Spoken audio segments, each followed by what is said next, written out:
نے اکثر آپ کے اندر ایسے لوگ دیکھے ہیں جو بیٹھ کر دنیا کی باتیں، لوگوں کی باتیں، رشتہ داروں کی باتیں، حتیٰ کہ ہمسایوں کی، اپنے گھر والوں کی غیبتیں، چغلیاں، جھوٹ، فضول باتیں بولتے جا رہے ہیں۔ پتہ ہی نہیں کہ کرام الکاتبین کہاں ہیں، پتہ ہی نہیں کہ اللہ ہمیں دیکھ رہا ہے۔ یہ ہم سب کو پتہ ہی نہیں کہ ہم تو یہ ساری ایک کتاب لکھتے جا رہے ہیں۔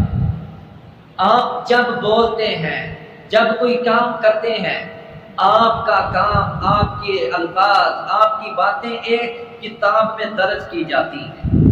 وہ آپ خود کتاب لکھ رہے ہیں، اور وہ کتاب کل روز قیامت کے دن اللہ ہمارے سامنے کھول دیں گے۔ بڑی شرمندگی ہوگی، بڑی شرمندگی ہوگی کہ یہ اللہ نے ہماری زندگی کی یہ اتنی بڑی کتاب تیار کر دی ہے۔ کتاب ہم خود لکھ رہے ہیں، پھر اسے پڑھتے وقت خود کو شرمندگی اٹھانا پڑے گی۔ تو بہتر ہے آپ جب بھی بات کرو، آپ کو پتہ ہے نا ادھر سے لوگ آتے ہیں، باہر سے اندر آئے تو وہ ادھر آؤ بھائی، ماشاءاللہ ماشاءاللہ، کدھر آ جاؤ، ادھر چند منٹ گپ شپ لگاتے ہیں، کاروبار کا جائزہ لیتے ہیں، زندگی کی کیا صورتحال ہے، کیسی زندگی لائف گزر رہی ہے، باتیں شروع کر دی، پتہ ہی نہیں کیا بولتے جا رہے ہیں۔ گپ شپ، یہ جھوٹ، یہ فضول باتیں، یہ چغلیاں، یہ غیبتیں مت کیا کرو۔ اپنی زبان کو اپنے کنٹرول میں رکھا کرو۔ وہ مسلمان ہی نہیں جس کی زبان اور ہاتھ سے دوسرے مسلمان لوگ محفوظ نہیں رہتے۔ لوگوں کے مال، لوگوں کی عزتیں آپ سے اگر محفوظ نہیں تو ہم پھر کیسے اپنے آپ کو مسلمان کہلانے کا حق رکھتے ہیں؟ اللہ فرماتے ہیں اقرا کتابک کفی بنفسک اليوم علیک حسیبا۔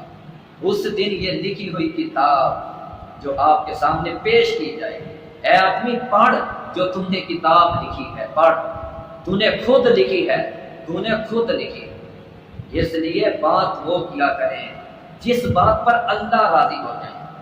اور آخر میں آپ کو یہ کہنا چاہتا ہوں، جب بھی آپ کسی مجلس میں بیٹھے ہیں، اپنے دوستوں کے اندر کسی محفل میں، پتہ ہے نا کہ دوست یار بیلی ایسے بیٹھ جاتے ہیں، چلیں کوئی بات نہیں، کوئی گپ شپ لگانی پڑتی ہے، یہ نہیں کہ اپنے منہ کو تالا ہی لگا لو، نہیں، گپ شپ لگاؤ، لیکن وہ بات منہ سے بولا کرو جس بات پر اللہ ناراض نہ ہو۔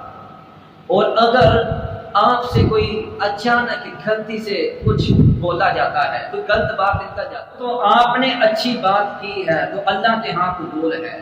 اگر کوئی غلط نکل ہی گئی تو اس انسان کے لیے جو اللہ کی طرف رجوع کرنے والا ہے، فوراً وہ اٹھتے وقت یہ دعا پڑھ لے، سبحانک اللہم سبحانک اللہم وبحمدک استغفرک واتوب الیک۔ یہ دعا پڑھ لیں، اللہ کمی کوتاہی کو معاف فرما دے۔